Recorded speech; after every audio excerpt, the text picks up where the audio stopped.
மனசெல்லாம் சரியில்ல. ஒரு அட்டகாசமான காதல் கதை உருவாயிருக்கு. என்ன நடக்குதுன்னு பார்க்கலாம். வாங்க வீடியோக்குள்ள போலாம். வானதியும் அவங்க ஃப்ரெண்டும் ஹாஸ்பிட்டல் வந்திருக்காங்க. "ஏன்டி லூசு, இந்த சின்ன காயத்துக்கு எதுக்குடி என்ன ஹாஸ்பிட்டல் கூட்டிட்டு வந்தேன்னு கேட்குறாங்க." "அடியே நான் கூட்டிட்டு வரலடி." "நீ சொல்லுவேடே சொல்லுவேன். நான் கூட்டிட்டு வரலடி.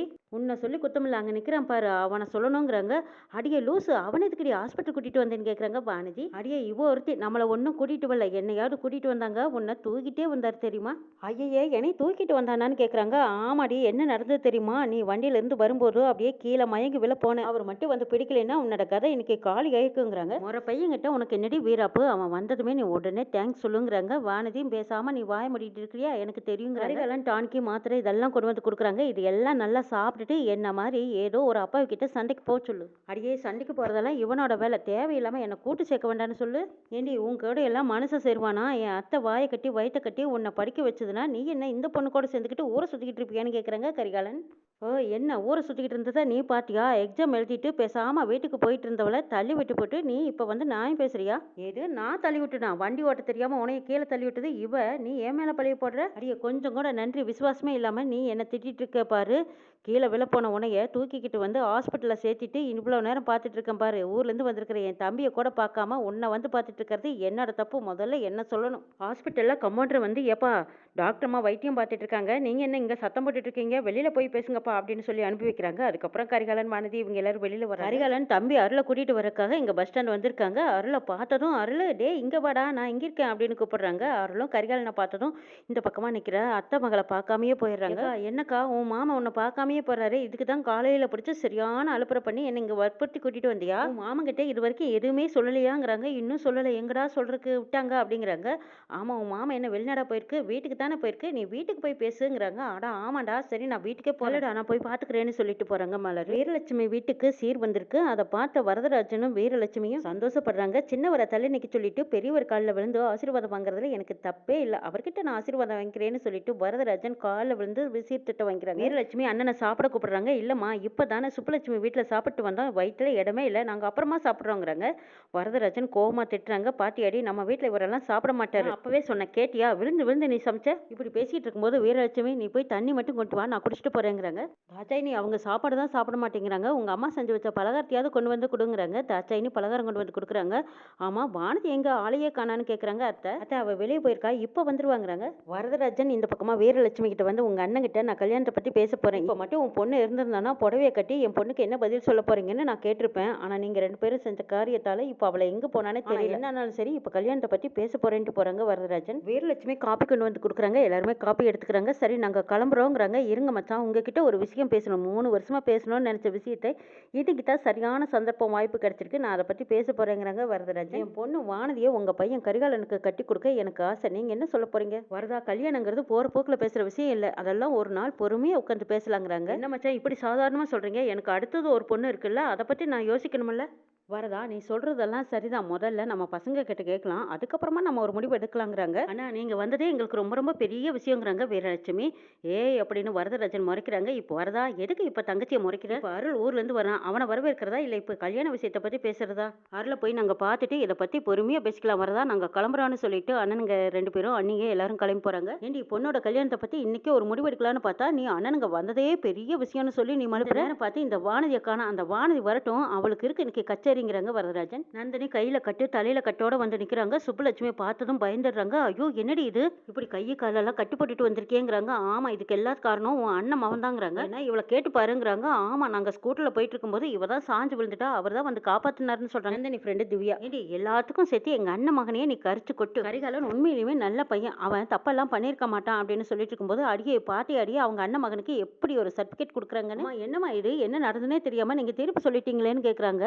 "சரி சரி, அங்கே என்ன நடந்ததுன்னு முதல்ல சொல்லுங்க, அப்புறம் யார் பக்கம் தப்புங்கிறத நான் சொல்கிறேங்கிறாங்க." சுப்புலட்சுமி, "நந்தி மாதிரி அவன் தான் வந்தா, அவனை பார்த்து பயந்து இவ வண்டியை கீழே போட்டுட்டா, இப்போ சொல்லு யார் மேலே தப்புன்னு கேட்குறாங்க." நந்தினி, "இது உனக்கு நியாயமாப்படுதா? ஏண்டி வித்யா, நீயாவது நல்லபடியாக வண்டியை பார்த்து ஓட்டியிருக்கலாம்ல, இப்போ பாரு என் அண்ணன் மைனை இவ குறை சொல்கிற பாருங்கிறாங்க." சுப்புலட்சுமி, "அவரை பார்க்கறக்கு முரட மாதிரி இருந்ததோ, பயமாக இருந்துச்சுங்கிறாங்க." "என்னடி முரட, அவன் பார்க்கறக்கு தான் முரட, ஆனால் குணத்தில் பச்சை பிள்ளை." "ஐயோ அம்மா, உங்கள் அண்ணன் மையனோட புராணமெல்லாம் போதும், கரிகால மேலையெல்லாம் எந்த தப்பும் இல்லை, எங்கள் மேலே தான் தப்பு, போதுமா, நாங்கள் ஒத்துக்கிறோம்." "என்னது சீர்தட்டெல்லாம் வந்திருக்கு, நான் வர வரைக்கும் மாமா வீட்ல இருந்து போகக்கூடாதுன்னு நான் சொல்லியிருந்தேன்ல, நீ சொல்ல வேண்டியதானேன்னு கேக்குறாங்க நந்தினி. ஆமாண்டி, நீ ஆடி அசைஞ்சு ஹாஸ்பிட்டல் எல்லாம் போய் நீ சௌகரியமா வருவ, அது வரைக்கும் அவங்கள இருக்க சொல்லி நான் சொல்ல முடியுமான்னு கேக்குறாங்க. இனிமேலாவது வெளியில போகும்போது பார்த்து போயிட்டு வாங்கடி, நீங்க வீட்டுக்கு திரும்பி வர வரைக்கும் வயித்துல நெருப்பு கட்டிக்கிட்டு எல்லாம் இருக்க வேண்டியதா இருக்கு. உனக்கு சீக்கிரமா கால் கட்டு போடணும், அப்பதான் எனக்கு நிம்மதிங்கிறாங்க சுப்புலட்சுமி. என்னம்மா எது பேசினாலும் கடைசியில வந்து கல்யாணத்திலே நிக்கிற, எப்ப பார்த்தாலும் கல்யாண பேச்சு தானா? ஏமா அதை பத்தி எதுக்குமா நீ கவலைப்படுற, அது நடக்கும்போது நடக்கட்டுங்கிறாங்க. ஏண்டி நான் கவலைப்படாம வேற யாரடி உனக்காக கவலைப்படுவா? ஒரு டிகிரி படிச்சா போதும்னு நினைச்சேன், அதுக்கப்புறம் இன்னொரு டிகிரியும் படிக்கணும்னு நினைச்சேன், சரி அதையும் படிக்க வச்சேன். இந்த ஊர்லயே 2 டிகிரி வாங்கின முதல் ஆளு நீ தாண்டி. உன்னோட படிப்புக்கு ஏத்த மாப்பிளைய பாக்குறது என்னோட கடமை இல்லையாங்கிறாங்க சுப்புலட்சுமி. ஆமாம்மா, அப்பா சாகும்போது எனக்கு 12 வயசு, அன்னிலிருந்து இன்னைக்கு வரைக்கும் தையல் மிஷினும் கிரைண்டருமே நீ கதியா கிடக்குறேம்மா. தூங்கும் போதும் சாப்பிடும்போது மட்டும்தான் உனக்கு ஓய்வு, அது வரைக்கும் நீ எனக்காகவே அலைஞ்சிட்டு இருக்க. ஆனா நான் படிச்சு நல்ல வேலைக்கு போய் உன்னை நல்லா பாத்துக்கணுமா, அப்பா வாங்கின கடனை எப்படியாவது கட்டி இந்த வீட்டை மீட்கணுமா. நீ ஒன்றும் கவலைப்படாத, அதெல்லாம் நடக்கும்போது நடக்கட்டும், இதை நினைச்சு நீ கஷ்டப்படாதமாங்கிறாங்க நந்தினி. நந்தினி, இந்த கஷ்டமெல்லாம் நானா ஏத்துக்கல. உங்க அப்பா இறந்ததுமே நானும் எங்க அண்ணன் வீட்டுக்கு போயிருந்தா உன்னை நான் ராணி மாதிரி வளர்த்திருந்திருக்கேன். அவங்க எத்தனையோ தடவை கூப்பிட்டு நான் போகாம இருந்தேன்னா அதுக்கு காரணமே உங்க அப்பா தாண்டி. நாட்டுக்காக உயிரையே விட்ட மனுஷன் எந்த காரணத்துக்காகவும் அடுத்தவங்க கிட்ட கையேந்த கூடாதுன்னு உங்க அப்பா சொல்லியிருக்காரு. உங்க அப்பா சொன்ன காரணத்தினால தான் இந்த தையல் மிஷினே கதின்னு சொல்லி இதுல வந்த வருமானத்தை வச்சு தான் நான் உன்னை படிக்க வச்சு இந்த நிலைமைக்கு கொண்டு வந்திருக்கேன். எனக்கு தெரியுமா, நீ இத்தனை நாளா பட்ட கஷ்டத்துக்கு உன்னை சந்தோஷமா நிம்மதியா வச்சிருக்கணுங்கிறதாமா என்னோட ஆசை. அடியே, நான் ஒன்று சொல்லட்டுமா, உனக்கு கல்யாணமாகி நீ குடும்பம் நடத்துகிற பார்க்குற அழகை நான் சந்தோஷமா பார்க்கணும், இந்த விட பெரிய சந்தோஷம் எனக்கு வேறு எதுவுமே கிடையாதுன்னு சொல்லி சுப்புலட்சுமி கண்கலங்குறாங்க. அடியே, நான் சொல்ல மறந்துட்டேன், சின்ன பையன் அருள் ஊர்லேருந்து வரானா, அவனை போய் பார்த்துட்டு வரலாம் வாடி அப்படிங்கிறாங்க. ஆமாம்மா, பெரிய அண்ணன் புராணம் முடிஞ்சதும் இப்போ சின்ன அண்ணன் பையனோட புராணமா? சரி சரி, சொன்னாலும் நீ கேட்க மாட்டேன், வா போய் பார்த்துட்டு வரலான்னு நந்தினியும் சுப்புலட்சுமி அங்கேருந்து கிளம்பி போகிறாங்க. கல்யாணி தன்னோட மகன் அருள் வராங்கிற ஆசையில் அந்த பக்கம் இந்த பக்கம் நடந்துக்கிட்டு எதிர்பார்த்துட்டு இருக்காங்க. ஏ கல்யாணி, இப்போ எதுக்கு குட்டி போட்ட போன மாதிரி அங்கங்கே நடந்துகிட்டே இருக்கான், அவள் வர நேரத்தில் வருவானல்ல, பேசாமல் போய் உட்காரலாமல்லங்கிறாங்க. ஆமாம், இந்த கிழவிக்கு வேறு வேலையே இல்லை, என் மகன் வர ஆசையில் நான் பார்த்துட்டு இருக்கேன், இது பாரு அமைதியாக இருக்காமல் என்னெல்லாம் பேசுதுன்னு பார்த்துட்டு இருக்காங்க. கரெக்டாக கார் சத்தம் கேட்டதும் கல்யாணி ஆவலோட ஓடி பார்க்குறாங்க. கல்யாணி ஓடி வந்து பார்க்குறாங்க, அவங்க தம்பி தான் வராங்க. அடடா நீயா, நான் என் மகன் வரானா ஆசையோடு வந்து நிற்கிறேன், ஆனால் நீ தான் வந்து நிற்கிறேங்கிறாங்க. அக்கா, பாசமலரில் இருக்கிற சிவாஜி கணேசன் சாவித்திரி மாதிரி நம்ம 2 பேத்துக்குள்ள அவ்வளோ ஒற்றுமைக்கா, நான் வந்ததுமே நீ எப்படி ஓடி வந்து என்ன பார்க்குற அப்படின்னு சந்தோஷப்பட்டுக்கிறாங்க. வாடா, யாரோ கிழவிக்கிட்ட பேசிட்டு இருக்காங்க, யாருன்னு போய் பார்க்கலாம் அப்படின்னு சொல்லிட்டு கல்யாணியும் அவங்க தம்பியும் போய் பார்க்குறாங்க. பாட்டி ஒரு பொண்ணு கை குழந்தையோட வந்திருக்காங்க. ஏமா அதுக்குள்ளே வேலைக்கு வரணுமா, குழந்தை இப்போ தானே பச்சை குழந்தையா இருக்கு, இன்னும் கொஞ்ச நாள் போய் வேலைக்கு வந்திருக்கலாமல்லங்கிறாங்க. அம்மா, நான் வேலைக்கெல்லாம் வரலம்மா, ஐயா கையால் நான் என் குழந்தைக்கு பேர் வச்சுக்கிட்டு போகலான்னு வந்திருக்கேங்கிறாங்க. அப்படியா, அவன் ஏதோ ஒரு முக்கியமான விஷயமா பேசிட்டு இருக்கான், இப்போ வர முடியாது, மருமக கையால் பேர் வச்சா இவன் நல்லா வருவான், மருமகளை வர சொல்லி பேர் வச்சுக்கிறியான்னு கேட்குறாங்க. ஐயா கையால் வைக்கிறத விட உங்கள் மருமக கையால் வச்சா இன்னும் நான் சந்தோஷப்படுவேன்னு சொல்கிறாங்க அந்த அம்மா. கல்யாணி கற்பகத்தோட குழந்தைக்கு பேர் வைக்கணும்னு சொன்னதும் கல்யாணி ஆசையாக கொடுங்கத்தை, அதுக்கு நான் வச்சுட்டா போதுங்கிறாங்க.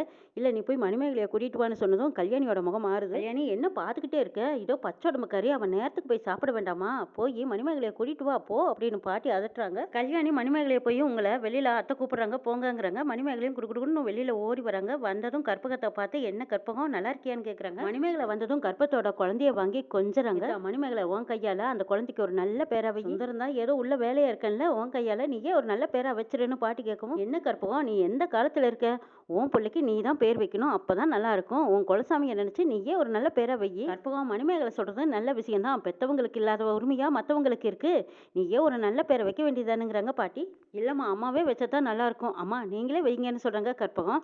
மணிமேகலை அவ தான் ஆசைப்படுறாள், நீயே ஒரு நல்ல பேரா வச்சிருங்கிறாங்க பாட்டி. அத்தை அப்படியா சொல்றீங்க அப்படின்னு சொல்லிட்டு மணிமேகலை செல்வம்னு பேர் வச்சு கொடுக்குறாங்க. அடியே, என் மருமக உன் பையனுக்கு செல்வம்னு பேர் வச்சுட்டா இனிமே உன் வீட்டுல செல்வம் கொட்டோ கொட்டு போகுது, நல்ல சந்தோஷமா எடுத்துக்கிட்டு போங்கிறாங்க பாட்டி. ஒண்ணுக்கு ஆகாத பேரை வச்சுட்டு இவங்களுக்குள்ள என்ன சந்தோஷம் பாருன்னு கல்யாணியோட தம்பி நினைக்கிறாங்க. அக்கா, என்னக்கா இது இப்படியே விடாதக்கா, நீ என்ன இந்த வீட்டுக்கு வேலைக்காரியா, அவங்க வந்து பேர் வச்சு கொடுத்தா தான் நல்லா இருப்பாங்களாம், ஏன் நீ பேர் வச்சு கொடுத்தா நல்லா இருக்க மாட்டாங்களா, இந்த கிழவிக்கு இன்னொரு ஏத்தம் பாருங்கிறாங்க. டே, இது இன்னைக்கு நேற்று நடக்கிறது இல்லடா, இதுதான் பழங்காலமா நடந்துட்டு இருக்குதுங்கிறாங்க கல்யாணி. அந்த காலத்திலேயே படிச்சுவேன், இவங்க படிக்காதவங்க, என்ன நான் பிறந்த வீட்டில் ஏழைய போயிட்டேன், நான் இந்த வீட்டுக்கு நான் படிப்பை சீதனமா கொண்டு வந்தேன், அவங்க கொஞ்சம் வசதியானவங்க, ஏதோ 40 பவுன் நகையோட இந்த வீட்டுக்கு வந்திருக்காங்க, அதையே என் மாமியா கறி சொல்லி சொல்லி என் மனசை வேதனைப்படுத்துறா, படிச்சவளாச்சே கொஞ்சம் கணக்கு பிள்ளையாவது வேலை செய்யலான்னு பார்த்தா கல்யாணி இந்த வேலை செய்யாத அந்த வேலை செய்யாத, இப்படியே எல்லாமுக்கும் எனக்கு தடை போடுறாங்க, எல்லா விஷயத்திலையும் தடை போடுறாங்க, இப்படியா தான் இத்தனை வருஷமா மரியாதை இல்லாமையே நான் வாழ்ந்துட்டு இருக்கேன்டா, ஆனா என் மகன் அருளை இப்படியே விட்டுற மாட்டேன்டா, அவனுக்கு வரப்போற பொண்டாட்டியாவது கழுத்து நிறைய அள்ளி போட்டுக்கிட்டு வர வசதியான மருமகளா தான் நான் பார்ப்பேன், அவங்களுக்கு வரப்போற மருமகளை விட என் மருமக வசதியா வரணும், இந்த வீட்டில் அவங்க ராணியா இருக்கிற மாதிரி நாளைக்கு வரப்போற என் மருமக தான் இந்த வீட்டுக்கு ராணியா இருக்கணும், அவங்களும் அவங்க புருஷனும் இருக்கிற இடத்துல என் மகனும் என் மருமகளும் தாண்டா அந்த இடத்துல இருக்கணும், இதுதாண்டா என்னோட வாழ்க்கை லட்சியம் குறிக்கோளா இருக்கேன். கல்யாணியும் அவங்க தம்பியும் பேசிட்டு இருக்கும்போது வெளியில பட்டாசு சத்தம் கேக்குது. அக்கா உன் வாக்கு பலிக்கும், அதான் வெளியில பட்டாசு சத்தம் கேக்குது. மகன் வந்துட்டான் போல இருக்கு, வாக்கா போய் வரவேற்கலாம் அப்படின்னு சொல்லிட்டு கல்யாணியும் அவங்க தம்பியும் போறாங்க. அருள் வந்ததும் பெரியம்மா பெரியப்பா கால்ல விழுந்து ஆசீர்வாதம் வாங்குறாங்க. இந்த பக்கமா கல்யாணி அப்படியே வெந்து நிக்கிறாங்க. அருள் வந்ததும் கயல் அந்த ஆரத்தி தட்டை எடுத்துட்டு வா மணிமேகலைக்கு ஒரு குரல் கொடுக்குறாங்க. இதோ வரேன் பெரியம்மா அப்படின்னு சொல்லிட்டு கயல் ஓடி வந்து ஆரத்தி தட்டை கொடுக்குறாங்க. இந்த பக்கமா கல்யாணி மனசுல நினைக்கிறாங்க, நம்ம பிள்ளைக்கு நம்ம தானே ஆரத்தி எடுக்கணும், இவங்க எப்படி எடுக்கலாம், என்ன பண்றேன்னு பாரு அப்படின்னு நினைச்சுக்கிட்டு மனசுலயே நினைச்சிட்டு இருந்த கல்யாணி மணிமேகலை ஆரத்தி தட்டை எடுக்கும்போது தட்டி விட்டுறாங்க. அங்கிருந்து எல்லாருமே அதிர்ச்சியா பாக்குறாங்க, வாய் மேல கை வைக்கிறாங்க. பாட்டி உனக்கு ஒன்னும் ஆகலையா இல்லைன்னு மணிமேகலை பதறாங்க. எனக்கு ஒன்னும் ஆகல பெரியம்மா, நீங்க 4 வருஷம் கழிச்சு என் புள்ள வீட்டுக்கு வரான், ஆரத்தி தட்டை அவசகுணமா போட்டுட்டீங்களேன்னு கல்யாணி திட்டுறாங்க. அருள் அம்மாவை கூப்பிடுறாங்க. நீ சும்மா இருடா, இங்க என்ன நடக்குதுன்னு உனக்கு தெரியாது. 4 வருஷம் கழிச்சு புள்ள பெத்தவங்களை பார்க்கணும்னு ஆசையா வந்திருக்கான்.